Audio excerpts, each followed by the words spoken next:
है अतिथि के पुत्र निषाद आदि। इनके वंश में आगे चल करके राजा मरु हुए, जो आज भी जीवित हैं, कलापक ग्राम में तप कर रहे हैं। राजा मरु ये द्वापर युग में हुए थे, वो आज भी हैं। और एक और भी हैं तो 3 महापुरुष, एक चंद्रवंश के, एक सूर्यवंश के। चंद्रवंश के राजा देवापी भी अभी जीवित हैं, कलापक ग्राम में तप कर रहे हैं। ये देवापी कौन है? आप लोग शांतनु को जानते हैं, भीष्म के पिता शांतनु। शांतनु के बड़े भाई प्रतीप के 3 पुत्र थे, देवापी, शांतनु और बाल्हिक। राज्य के अधिकारी तो देवापी ही थे, लेकिन इनको कुष्ठ रोग हो गया था, इसलिए ये राज्य छोड़ करके चले गए थे, तो शांतनु राजा बने। और ये जाकर के वहां आज भी कलापक ग्राम में तप करने रहे हैं। उस रोग से तो मुक्त हो गए, लेकिन तप अभी भी कर रहे हैं वहां।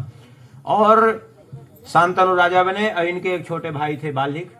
तो शांतनु तो अपने देह का पहले परित्याग कर चुके थे, भीष्म जी इनके पुत्र जीवित थे।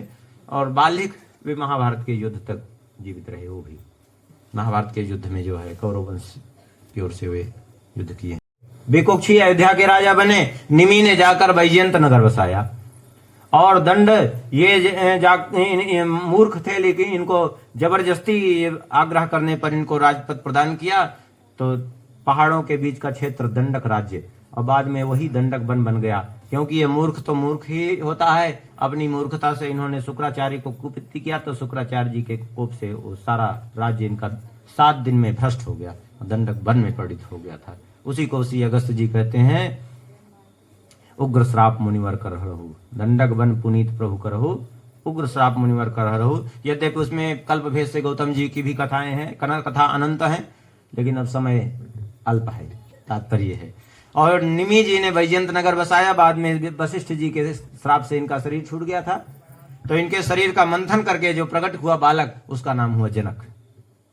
इस जनक वंश में आगे चल करके सीरत ध्वज नाम के जो राजा हुए, उनकी पुत्री हुई जानकी जी सीता। और जो जनक श्री कृष्ण के समय थे, जिनके पास श्री सुखदेव जी गए हैं, उनका नाम था बहुलास्व।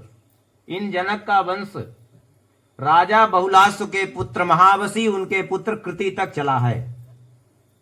इन्हीं राजा निमि के नाम से वैजयंत नगर तो बसाया था, राजा निमि के नाम से निमिपाल नगर नाम पड़ा था। निमिपाल ही अपभ्रंश होकर के नेपाल के रूप में परिणित हुआ। और जनक जी के नाम से वो जनकपुर के नाम से विख्यात हुआ। उन्हीं को मत करके प्रकट हुआ किया गया था, तो उनका नाम मिथि पड़ा था, इसलिए उसको मिथिला भी कहा गया। और देही आत्मा को कहते हैं, शरीर को देह कहते हैं, तो बिना देही अर्थात बिना आत्मा के मृत देह से इनको प्रकट किया गया था, इसलिए विदेह नाम पड़ा था। अब चंद्रवंश सुन लीजिए, बहुत संक्षेप में सुना करके आगे बढ़ेंगे। चंद्रवंश ब्रह्मा जी के पुत्र हैं, भगवान के पुत्र हैं ब्रह्मा जी, जो नाभि कमल से प्रकट हुए। ब्रह्मा जी के पुत्र हैं अत्रि, अत्रि के पुत्र हैं चंद्रमा, चंद्रमा के पुत्र हुए बुध, बुध के पुत्र अभी थोड़ी देर पहले सुद्दुम्न जब इला रूप में परिणित हुए थे स्त्री रूप में, तो उनके पुत्र हुए पुरुरवा।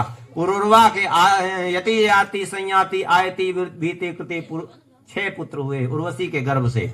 और उन्हीं से चंद्रवंश चला है। उन्हीं में आगे चल करके जो यति थे, यति अपने स्वभाव जैसे नाम पड़ा वैसे वो यति स्वभाव से निकल गए, वो निकल गए राज्य छोड़ करके वन में। और दूसरे पुत्र हुए याति, राजा बने। याति के पुत्र हुए नहुस। और यद्यपि याति के पुत्र नहुस नहीं, उनके बाद में नहुस हुए हैं। ये एक पुत्र इनके आयु श्रुतायु सत्यायु, ये पुरुरवा के पुत्र आयु श्रुतायु सत्यायु रय विजय और जय था। ये याति के पुत्र ही नहीं नहुस थे। इनके वंश में आगे चल करके ये याति जी के 2 विवाह हुए, वैसे और भी एक नहुस के पुत्र याति, उल्टा बोल गए हम, क्षमा करें। नहुस के पुत्र याति, नहुस के ययाति की 2 पत्नियां देवयानी और शर्मिष्ठा, देवयानी से 2 संतानें और शर्मिष्ठा से 3। शुक्राचार्य जी के श्राप के प्रभाव से वृद्ध हुए। परिणाम यह हुआ कि इन्होंने शुक्राचार्य जी ने संशोधन किया कि पुत्रों से वृद्धावस्था ले सकते हो, तो पुत्रों से वृद्धावस्था मांगा। यदु, अनु, दुहु, पुरु और तुर्वसु। तो सबसे छोटे पुत्र पुरु तैयार हुए, बाकी कोई नहीं तैयार हुए, तो बाकी सबको श्राप भी दिया, और विशेष करके यदु को श्राप दिया। इसलिए बाकी के वंश में दुष्ट संतानें भी हुई ययाति जी के प्रभाव से, और पुरु जी के वंश में आगे चल करके प्रतीप राजा हुए, कुरु हुए, पुरु हुए, बड़े बड़े धर्मात्मा राजा भी हुए। आगे चल करके राजर्षि भरत, दुष्यंत के पुत्र हुए राजर्षि भरत। भरत के इधर शांतनु हुए, शांतनु के पुत्र हुए देवव्रत भीष्म, और उन्हीं के पुत्र इधर विचित्रवीर चित्रांगद हुए। विचित्रवीर के पुत्र धृतराष्ट्र और पांडु हुए। पांडव और कौरव ये पुरु वंश में ही थे, इसलिए इनको पौरव भी कहते हैं। कुरु इनके पूर्वज थे, इसलिए कौरव भी कहते हैं। और भरत वंश में थे, इसलिए इनको भरतवंशी कहते हैं। यदा यदा हि धर्मस्य ग्लानिर्भवति भारत, भारत माने भरतस्य पत्यार्थे भारत, भरत के संतान तात्पर्य है। और यदु जी के वंश में आगे चल करके कुछ दुष्ट भी हुए और कुछ धर्मात्मा भी हुए, क्योंकि धर्मात्मा तो थे ही ययाति जी, और यदु जी भी धर्मात्मा थे, लेकिन कुछ संतानें दुष्ट भी निकली। और इन्हीं के वंश में राजा सूरसेन हुए। सूरसेन के पुत्र में श्री वसुदेव जी हुए। वसुदेव जी कहते हैं इन वसुदेव जी की 5 बहनें भी थी प्रथा, जिनको कुंती कहते हैं। श्रुतदेवा, शांतदेवा, सुतदेवा, सुतकीर्ति, सुतस्रवा और राजा देवी। और 10 भाई थे ये वसुदेव, देवभाग, देवस्रवा, आनक, संजय, श्यामक, कंक, शमीक, वत्सक और वृक। ये सूरसेन जी के पुत्रों के नाम हैं। वसुदेव जी की बहुत सी पत्नियां थी। पौरवी, रोहिणी, भद्रा, मदिरा, रोचना, इला, देवकी, ये सब बहुत सी पत्नियां थी इनकी। इनमें पौरवी के गर्भ से 12 संतानें हुई। भूत, सुभद्र, भद्रवाह, दुर्मद आदि, और नंद, उपनंद, कृतक, सूर आदि ये सब मदिरा के गर्भ से हुए। और कौशल्या नाम की पत्नी से एक पुत्र हुआ, जिसका नाम हुआ केसी। रोचना से हस्त हेमांगत का जन्म हुआ। और धृतदेवा के गर्भ से विपृष्ठ नाम का एक पुत्र हुआ। शांति देवा, श्रुत देवा, इन सब के गर्भ से जो है वो हुई। और रोहिणी जी के गर्भ से बलराम जी हुए। गद, सारण, दुर्मद, विपुल, ध्रुव, कृतक आदि ये सब हुए। और देवकी जी के गर्भ से 8 पुत्र और 1 पुत्री। 8 पुत्र कौन है? कीर्तिमान, सुसेन, ऋजु, संवर्धन, भद्रसेन, भद्र, और 7वें बलराम जी, और 8वें श्री कृष्ण। अब बाद में एक वहां भी दुष्टों का संहार किया कंस के भेजे हुए, और फिर मथुरापुरी में आकर के दुष्टों का संहार किया, कंस का विनाश किया। और उसके बाद फिर द्वारिकापुरी बसाई, बहुत से दुष्टों का विनाश किया। और जो पृथ्वी का बहुत बड़ा भार था, कौरव पांडवों के युद्ध के बहाने पृथ्वी का संपूर्ण भार उतार करके, और अंत में अपने ही वंश का स्वयं ही आपस में युद्ध करवा करके, और उद्धव जी को भागवत तत्व का उपदेश दे करके अपने परम धाम को चले गए। इतना कह करके श्री सुखदेव जी शांत हो गए। और यहाँ 9वें स्कंद की कथा भी संपन्न हो जाती है। 1 मिनट कीर्तन कर ले और बस थोड़ी देर में भगवान का जन्म हो जाएगा। श्री राम जय राम, जय जय राम। सीताराम जय सीताराम,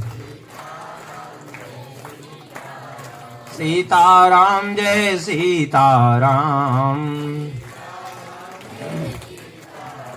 सीताराम जय सीताराम। श्री सीतारामचंद्र भगवान की, श्री बालकृष्ण भगवान की। जब श्री सुखदेव जी शांत हो गए तो परीक्षित जी ने प्रश्न किया, प्रभु आपने सूर्यवंश का तो अच्छी तरह से वर्णन किया, श्री कृष्ण चरित्र जो हम विशेष रूप से सुनना चाहते थे उसको आपने 2 श्लोकों में पूरा कर दिया। हाँ, इतना संक्षेप में।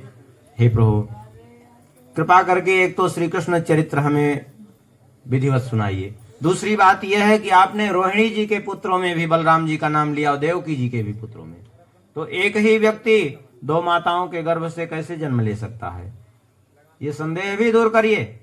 और एक बात कही, बोले नहीं सात्य दुस्सहा क्षणमाम त्यक्तोदम पिबाधते पिबंतम तन्मुखाम भोजच्युतम हरि कथामृतम। यदि आप इसलिए कथा को विश्राम कर दिए हो कि मैं 4 दिन से भूखा बैठा हूं, तो मुझे भूख प्यास नहीं है। क्यों? वो एक समय था कि एक ही दिन में मुझे भूख ने इतना विकल कर दिया था कि मैंने भूख से विकल होकर के भूख प्यास से ऋषि के गले में सर्प डाल दिया था। लेकिन आज 4 दिन से मैं आपके मुखाम्बोज से, आपके मुखचंद्र से मैं कथा श्रवण कर रहा हूं, लेकिन मुझे भूख प्यास का कोई अनुभव नहीं। क्यों? क्योंकि आपके मुख से मिश्रित अमृत का पान करने से सारी भूख प्यास हमारी खत्म हो चुकी है। अब केवल एक ही चीज की भूख प्यास है, भगवान की, बाकी कोई भूख प्यास अब नहीं रह गई है जीवन में। आप कृपा करके कथा सुनाइए। श्री सुखदेव जी प्रसन्न हो गए और कहने लगे, देवासुर संग्राम में मरे हुए जो दैत्य थे ना, वो दैत्य जन्म लेकर के आ गए द्वापर में क्षत्रियों के कुल में, और इन्होंने अपने दैत्य स्वभाववश अत्याचार प्रारंभ किया। अब परिणाम यह हुआ कि उस अत्याचार से पृथ्वी अत्यंत त्रस्त हो गई। पृथ्वी गई देवताओं को साथ में लेकर के ब्रह्मा जी के पास। ब्रह्मा जी ने भगवान से प्रार्थना की, ध्यान लगाया, तो ब्रह्मा जी के हृदयाकाश में आकाशवाणी हुई कि वसुदेव जी के पुत्र के रूप में अवतरण होने वाला है। ब्रह्मा जी ने देवताओं को कहा, तुम सब जो है अपने अंश से पृथ्वी लोक पर अवतरित हो, क्योंकि भगवान वसुदेव जी के पुत्र के रूप में आएंगे। और देवियों को भी कह दो कि उनका प्रिय कार्य करने के लिए वे भी अवतरित हों। इस प्रकार से आज्ञा दी ब्रह्मा जी ने। और फिर जो है इधर देवताओं ने विभिन्न रूप धारण करके पृथ्वी लोक पर अवतार लिया।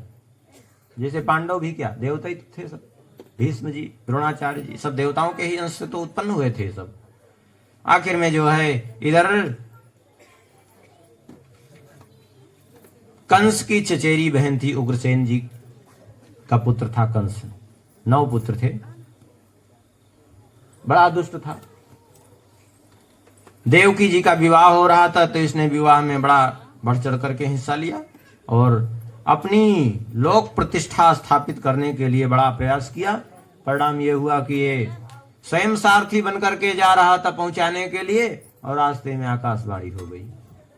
आकाशवाणी हुई क्या? बोले, पति प्रग्रहिणम कंसम आभास्याः शरीरवाग अस्यास्त्वामष्टमो गर्भो हन्ताम यावह से बुद्धि। अरे मूर्ख, जिसे तू इतने प्रेम से पहुंचाने जा रहा है ना, इसी का 8वां गर्भ तेरा काल होगा। अब बड़ी विचित्र बात है, 8वां गर्भ का न पुत्र कहा न पुत्री।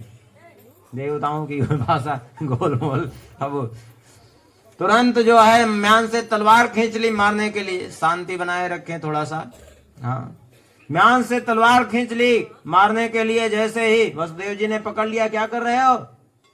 अरे ये तुम्हारी बहन है, मार क्यों रहे हो? अभी विवाह की मंगल बेला पर। बोले, सुना नहीं, इसके गर्भ से मेरा काल उत्पन्न होगा। वसुदेव जी ने कहा, ये तुम्हारी मूर्खता है, भ्रम है तुम्हारा। क्यों? क्योंकि काल किसी के गर्भ से नहीं, काल उसी समय जन्म ले लेता है जिस समय जन्म होता है मनुष्य का। जिस समय कोई जन्म लेता है उसी समय से मृत्यु उसके पीछे लगी रहती है, निर्धारित है, और उसको कोई नहीं टाल सकता। बहुत समझाने का प्रयास किया, लेकिन कोई फर्क नहीं पड़ा। जब कोई फर्क नहीं पड़ा तो बोले, एक उपाय है, इसके पुत्र से तुमको भय है ना? बोले हाँ। तो बोले, ठीक है, हम तुम्हें वचन देते हैं, नयस्यास्ते भयम सौम्य यदवागाः शरीरिणी पुत्रान् समर्पयिष्यायतस्ते भयमुत्थितम्। इससे तो भय है नहीं, इसके पुत्रों से भय है, तो इसके पुत्रों को ला करके मैं तुम्हें समर्पित कर दूंगा। अब एक बात यहां बहुत ध्यान से सुनेंगे, ध्यान से सुने तब समझ में बात आएगी। अब यहां एक बात समझ में नहीं आती, लोग कह देते हैं कि वसुदेव जी का वचन तो झूठा हो जाएगा फिर, क्योंकि श्री कृष्ण को तो समर्पित किया नहीं। वसुदेव जी का वचन झूठा हो जाए। जहां एक तरफ पिता का वचन पालन करने के लिए वन वन भगवान भटक रहे हैं, तो यहां कैसे झूठा कर सकते हैं? थोड़ा सा अर्थ अगर वैसे करेंगे तो अर्थ निकलेगा यद वागा शरीरणी, जो आकाशवाणी ने कहा है आपको इसके गर्भ से भय की बात, तो ठीक है, पुत्रान समर्पयिष्ये स्या, इसके पुत्रों को मैं तुम्हें समर्पित कर दूंगा, लेकिन बोले न यतस्ते भय मुत्थितम, जिससे आपको भय है उसको छोड़ करके, ये अर्थ निकल आया। जिससे आपको भय प्राप्त है, अर्थात जिससे जो आपका वध करने वाला है उसको छोड़कर मैं सारे पुत्रों को समर्पित कर दूंगा। तो कहां झूठी वाणी हुई? वाणी झूठी नहीं हुई, केवल अर्थ करने की बात है। अब वो भाई जो टीकाकार अर्थ करते हैं, जो ये अनुवाद करने वाले अर्थ करते हैं, वो अनुवाद इस समय इस हिसाब से करते हैं कि भाई उसका अनुवाद श्लोक से मेल खावे। जब उसका व्याकरण से अर्थ करेंगे तो अर्थ निकल आएगा ठीक ठाक से कि जो है यही हो रहा है, उनकी वाणी असत्य नहीं हुई, क्योंकि कह रहे हैं कि मैं अब इसके पुत्रों को समर्पित करूंगा, लेकिन न तस्ते भय मुत्तम, जिससे आपको भय नहीं है उसको नहीं, अर्थात उसको छोड़ करके बाकी सबको समर्पित करूंगा। तो वाणी तो झूठी हुई नहीं वैसे भी। नहीं तो हाँ, अब जो है इधर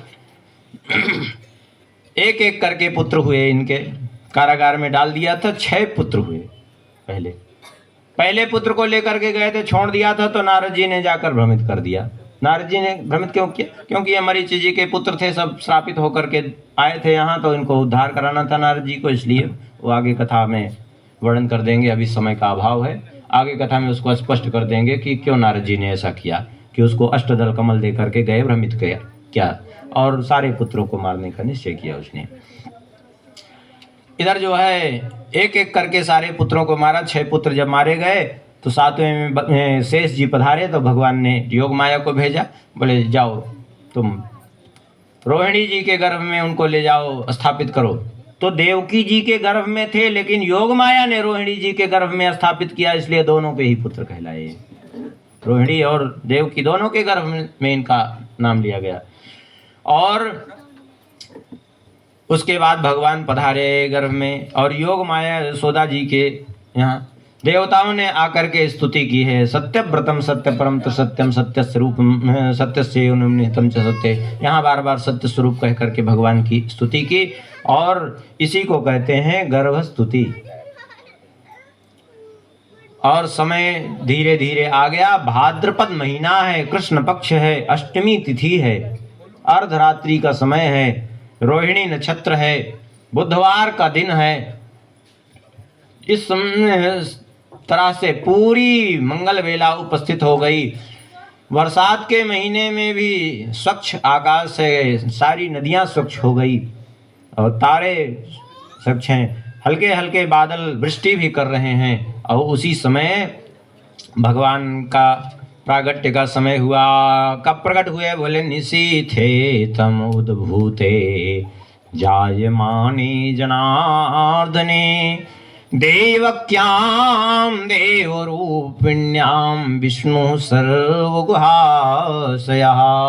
अर्धरात्रि के समय भगवान देवक्याम देवरूपिण्याम विष्णु सर्वगुहाशया शब्द पर ध्यान दें थोड़ा।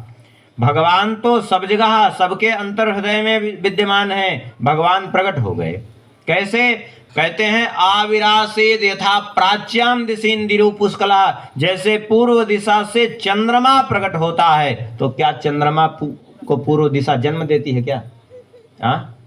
चंद्रमा को पूर्व दिशा जन्म नहीं देती, बल्कि चंद्रमा पूर्व दिशा की ओर प्रकट होता है, उदय होता है। ऐसे ही भगवान को जन्म नहीं, बल्कि भगवान का प्रादुर्भाव होता है। आप कहेंगे फिर गर्भ में कौन रहा? जो कह देते हैं जा दिन ते हरि गर्भ आए, तो हरि गर्भ में कैसे रहे? फिर हरि शब्द के बहुत अर्थ होते हैं। हरि माने भगवान, हरि माने इंद्र, हरि माने पवन, हरि माने मेढक, हरि माने वायु, हरि माने बंदर, हरि माने सिंह। एक शब्द के बहुत बहुत अर्थ होते हैं। तो गर्भ में कौन रहा? बोले गर्भ में वायु देवता विद्यमान रहे। और इसका प्रमाण है ब्रह्म वैवर्त पुराण के श्री कृष्ण जन्म खंड को उठा करके आप देख लीजिए। वायु देवता प्रकट हुए, उसी बाहर निकले, उसी समय भगवान वहां प्रकट हो गए। नहीं तो चतुर्भुज स्वरूप में शंख चक्र गदा पद्म धारण किए इतने बड़े कैसे वहां रहेंगे? भगवान गर्भ में नहीं रहे, गर्भ में वायु देवता विद्यमान रहे। वहां स्पष्ट रूप से श्री कृष्ण जन्म खंड ब्रह्म वैवर्त पुराण में वर्णन है। और भगवान उसी समय प्रकट हुए। और कैसे प्रकट हुए, कैसा स्वरूप है? बोले तम अद्भुतम बालकमं भुजेक्षणम चतुर्भुजम शंख गदायुधायुधम श्रीवत्सलक्ष्मम गलशोभिकौस्तुभम पीतांबरम सांद्रपयोद सौभगम। अद्भुत बालक के रूप में। अद्भुत क्यों है? बोले बालक जन्म लेते हैं तो नेत्र बंद करके रोते हैं, और ये बड़े बड़े कमल दल के समान कर्णांत दीर्घ नयना, नयने कर्ण तक खिंचे हुए बड़े बड़े कमल दल के समान नेत्र हैं, और बड़े प्रेम से करुणा भरी दृष्टि से देख रहे हैं। बालक दो भुजा वाले होते हैं, चतुर्भुज स्वरूप में प्रकट हुए हैं। बालक छोटे से होते हैं, रोते हैं, और ये रो नहीं रहे हैं, किशोर अवस्था में एकदम प्रसन्न मुद्रा से देख रहे हैं। बालक के शरीर पर एक वस्त्र भी नहीं रहता, और इनके शरीर पर बोले पीतांबरम सांद्रपयोद सौभगम, सुंदर पीतांबर धारण किए हुए हैं, श्रीवत्स का चिन्ह है, गले में कौस्तुभ मणि है, और सुंदर आभूषण धारण किए हुए हैं, शंख चक्र गदा पद्म धारण किए हुए हैं। श्री वसुदेव जी ने स्तुति की है, श्री देवकी जी ने स्तुति की है, और कहा प्रभु हमारा जीवन धन्य हो गया। भगवान ने कहा आप दोनों पूर्व जन्म में सबसे पहले पृश्निगर्भ और सुतपा नाम के ऋषि और उनकी पत्नी थी पृश्नि, उस समय तपस्या किया तो मैंने दर्शन दिया, तो आपने मेरे समान पुत्र मांगा था, तो मैं पृश्निगर्भ रूप में आया। दूसरे जन्म में आप कश्यप और अदिति हुए, तब मैं वामन रूप में आया, और ये आपका तीसरा अंतिम जन्म है। इस बार मैं कृष्णावतार लेकर के आया हूँ। अब एक काम करो कि मुझे गोकुल पहुँचा दो नंद बाबा के यहाँ, और वहाँ यशोदा जी की पुत्री को ला करके कंस को समर्पित कर दो। वसुदेव जी को सुनकर के प्रसन्नता इसलिए नहीं हुई कि अपने पुत्र को बचाने के लिए किसी की पुत्री की हत्या। बोले नहीं, कैसे संभव है? भगवान ने कहा तुम चिंता मत करो, उसका कुछ भी बिगाड़ने की सामर्थ्य इस कंस में नहीं है। वो साक्षात मेरी योग माया है, जो मेरी इच्छा से संपूर्ण सृष्टि का संचालन करती है। जो आज्ञा प्रभु। भगवान तुरंत देखते देखते बाल रूप में परिणित हो गए। अब वसुदेव जी ने सोचा कि अभी तो समस्या, भगवान से ये तो पूछे नहीं कि आखिर हथकड़ी बेड़ी लगी है, द्वार बंद हैं, जाएंगे कैसे हम। लेकिन भगवान के वचन पर विश्वास है, जैसे ही भगवान को गोद में उठाया है वैसे ही हथकड़ी बेड़ी खुल गई, द्वार खुल गए, सारे प्रहरी सो रहे हैं, ले करके चले। और जमुना जी बढ़ी हुई थी, जमुना जी भी भगवान के चरणों का प्रक्षालन करके घट गई हैं। वहाँ पहुँचे तो नंद भवन भी खुला हुआ था। जा करके यशोदा जी के बगल में कन्या को देखा है, कन्या को वहीं लिटा दिया है और ले करके आए हैं। और जैसे ही कन्या को लेकर के आए हैं वैसे ही फिर से हथकड़ी बेड़ी लग गई है, सब द्वार बंद हो गए हैं। तात्पर्य क्या है? भगवान को पकड़े तो खुल गए, मुक्त हो गए, और माया को पकड़े तो बंध गए। ये शिक्षा इस माध्यम से दे रहे हैं कि जीव भगवान को पकड़ लेता है तो सारे बंधन से मुक्त हो जाता है, भव बंधन से मुक्त हो जाता है, और भगवान को छोड़ माया को पकड़ता है तो फिर से बंध जाता है। ये शिक्षा दे रहे हैं यहाँ। भागवत चरित्र पूरा रहस्यात्मक चरित्र है, लेकिन समय इसके लिए होना चाहिए, क्योंकि एक एक श्लोक में, एक एक चरित्र में रहस्य ही रहस्य भरे हैं। इसमें भागवती वो ग्रंथ है।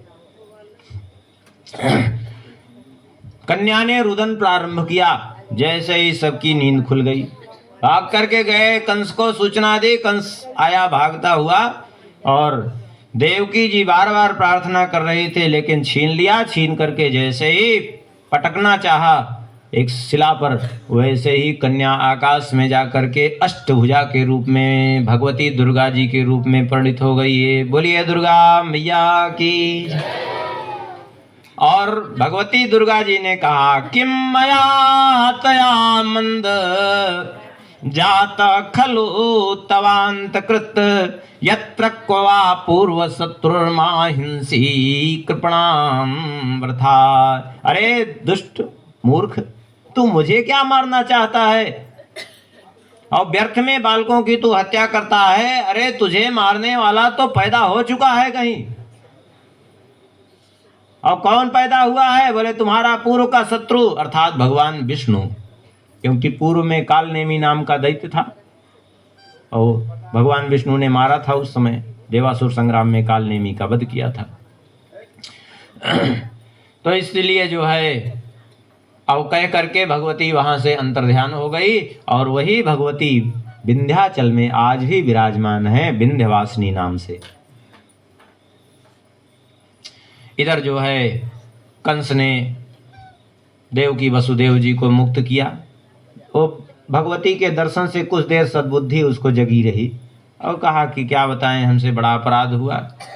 हम सोच रहे थे कि मनुष्य ही झूठ बोलते हैं, लेकिन आज समझ में आया दैवम अप्यन्द्रतम वक्ति न मर्त्य केवलम, देवता भी झूठ बोलते हैं। बताओ, जन्म कहीं हुआ और व्यर्थ में हमको जो है यहाँ परेशान किया। इतने वर्ष से हमको नींद नहीं आ रही थी, और जबकि सही बात तो यह है न देवताओं ने झूठ बोला न देवी ने झूठ बोला लेकिन भ्रम पैदा कर दिया उसको आखिर में जो है। लेकिन ये सद्बुद्धि तभी तक रही जब तक देवकी वसुदेव जी के पास रहा, और जब गया अपनी वो दुष्टों की मंडली में तो फिर वो कुसंग से वही कुबुद्धि जगी और फिर वही भेजना चालू किया दुष्टों को, बच्चों को मारने के लिए। इधर भगवान पहुंच गए कहाँ? गोकुल में। आगे वर्णन करते हैं भगवान श्री सुखदेव जी। नंदस्त्वात्मज उत्पन्ने जाताल्हादो महामना आहूय विप्रान् वेदज्ञान स्नाता शुचिरलंकृतः। नंदस्त्वात्मज उत्पन्ने जाताल्हादः। नंद जी के यहाँ कौन उत्पन्न हुआ? आह्लादः, स्वयं आनंद उत्पन्न हुए, इसीलिए कहते हैं नंद घर आनंद भय। स्वयं आनंद स्वरूप भगवान प्रकट हुए हैं नंद के यहाँ। और उसी नंद बाबा बड़े प्रसन्न हुए। प्रसन्न होकर के आहु विप्रान वेदज्ञान, वेदज्ञ ब्राह्मणों को बुलाया है और बढ़िया स्नान करके वस्त्राभूषणों से अलंकृत करके ब्राह्मणों को बुला करके क्या किया? बोले ब्राह्मणों ने आकर के स्वस्ति वाचन किया। वाचयित्वा स्वस्तेनम जात कर्मात्मजस्य वै कारयामास विधिवत पितृदेवार्चनम तथा। ब्राह्मणों ने आकर के स्वस्ति वाचन किया है। अब चलो स्वस्ति वाचन थोड़ा संक्षेप में तो हो ही जाए, पूरा नहीं तो। हरि ओम स्वस्ति न इंद्रो वृद्धश्रवाः स्वस्ति न पूषा विश्ववेदाः स्वस्ति नस्तार्क्ष्यो अरिष्टनेमिः स्वस्ति नो बृहस्पतिर्दधातु वृषादस्वां मारुताः वृष्णिमातरः शुभं यावानो विदधे कुजिङ्मयः अग्निर्जिह्वा मनवः शूरचक्षुषो विश्वे नो देवा अवसागमन्ये भद्रं कर्णेभिः शृणुयाम देवा भद्रं पश्येमाक्षव्रियजत्राः स्थिरैरङ्गैस्तुवागुंसस्तनूर्भिर्व्यसेमहि देवहितं जदायुः शतमिन्नु शरदो अन्ति देवास्त्रांश्चक्राजर्सन्तनो नामत्राशोस्त्रपितरो भवन्ति मानो मध्यारीरिकतार्युगन्तः। इस प्रकार से स्वस्ति वाचन किया और पूरा जात कर्म संस्कार किया। और इन्होंने धेनु नाम नियुते प्रादा विप्रेभ्य समलंकृते, ब्राह्मणों को 2 लाख गौएं प्रदान की वस्त्राभूषणों से अलंकृत करके, 7 तिल के पहाड़ दान किए ब्राह्मणों को, और खूब विधिवत जो है भगवान का जन्मोत्सव मनाया गया। अब एक बात ध्यान देने की है, आप कहेंगे कि जन्म लेने के बाद तो सूतक लग जाता है, फिर दान कैसा? देखिए सूतक कब लगता है समझिए। जन्म लेने के बाद जो है जब नालोक छेदन होता है तो सूतक लगता है। जब बच्चे की नाल कटती है तब सूतक लगता है। तो जन्म और नालोक छेदन के बीच का जो थोड़ा सा समय रहता है ना, उसको प्रजा तीर्थ कहते हैं। तो प्रजा तीर्थ में दिया हुआ दान वो अक्षय हो जाता है, बालक के जीवन भर के लिए बड़ा कल्याणकारी होता है। तो उस प्रजा तीर्थ के समय दान किया, सूतक के समय नहीं। इसका अर्थ ये है। फिर बाकी उसके बाद तो फिर सूतक लग ही जाता है। तो विधिवत इन्होंने खूब दान किया और खूब जो है गोपियां आती हैं, गोप आते हैं और गोपियां आशीर्वाद देती हैं भगवान को। तायाशिषः प्रयुञ्जाना चिरं पाहीति बालके हरिद्राचूर्ण तैलाद्भिः सिंचन्त्यो जनमो जगो। आशीर्वाद देती हैं क्या? बोले चिरम पाहीति बालके, बालक चिरजीवी होए, यशोदानंदन का सदा मंगल हो, नंदनंदन का सदा मंगल हो, कल्याण हो, इस प्रकार आशीर्वाद देती हैं, चिरजीवी हों। और एक दूसरे के ऊपर हल्दी तेल, हल्दी का चूर्ण तेल मिला करके, जल मिला करके उसका छिड़काव करती है मंगल हेतु। इस प्रकार से खूब जन्मोत्सव मनाया गया, खूब बधाइयाँ हुई। अब बधाइयाँ गान हो जाए। हम तो संगीत हमको नहीं आता और फिर गला भी खराब हो चुका है, इसलिए कुछ कर भी नहीं सकते। चलो, थोड़ा सा एक आध दो बधाइयाँ तो हो ही जाए। एक ही हो महाराज। हाँ वही हाँ बधाइयाँ हो जाए, गाएंगे भैया। आप लोग बड़े ध्यान से श्रवण करें और जो भगवान की उसमें लुटाया जाएगा उसको भी ग्रहण करें आराम से। मत दो, ये चालू नहीं है, बंद है। अरे इसका चालू कर भाई, चालू करो।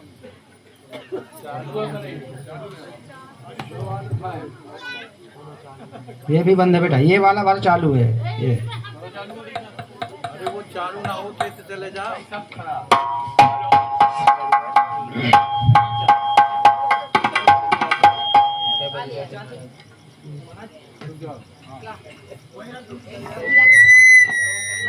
ठीक है। एक बात का विशेष ध्यान रखेंगे, अगर किसी के सामने जो चीज पड़ेगी वो उठाएगा, एक दूसरे के ऊपर लदेंगे नहीं, ना गिरेंगे, ना किसी को पीटेंगे। विशेष ध्यान रख लेना, ये अक्सर होता है। शांति का परिचय देंगे, जिसके पास तक जो चीज पहुंचे उसको उठा लेना है, बाकी ऐसा नहीं छीना झपटी में लड़ बैठो।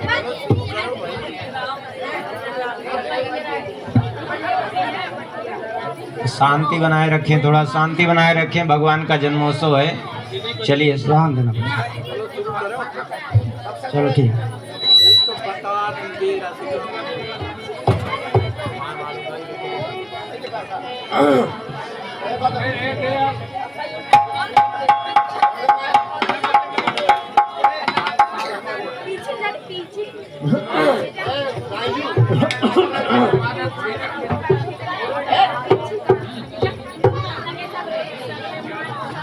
ध्यान देना।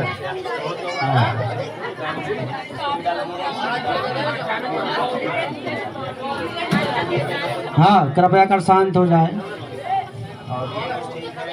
आइए हम आप नंद भवन की ओर चलते हैं।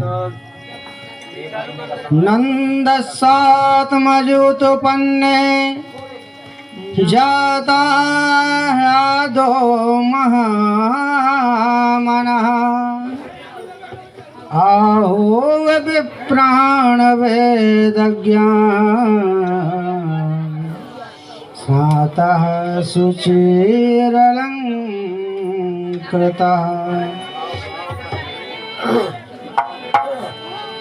ब्रज में हो रही जय जयकार नंद घर लाला जायो है। ब्रज में हो रही जय जयकार नंद घर लाला जायो है।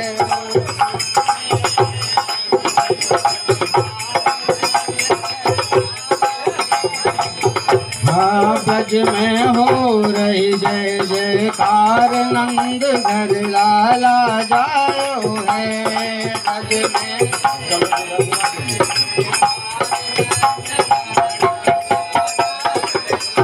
ब्रज में लाला जायो है, यशोदा ने लाला जायो है।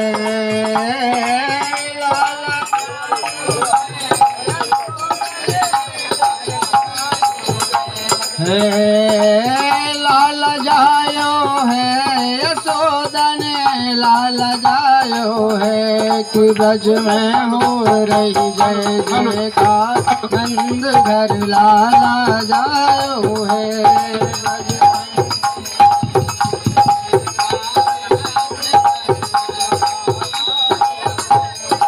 हेलो हेलो हेलो ग्वाल बाल सब हिल मिल गावे, ग्वाल बाल में जूथ के जूथ नंद घर आवे, जूथ के जूथ ग्वाल बाल सब हिल मिल गावे, जूथ के जूथ नंद घर आवे, ब्रह्मानंद समान आज सुख सबने पायो है, ब्रह्मानंद समान आज सबने सुख पायो है, कि ब्रज में हो रही जय जयकार, नंद घर लाला जायो है। ब्रज में हो रही जय जयकार।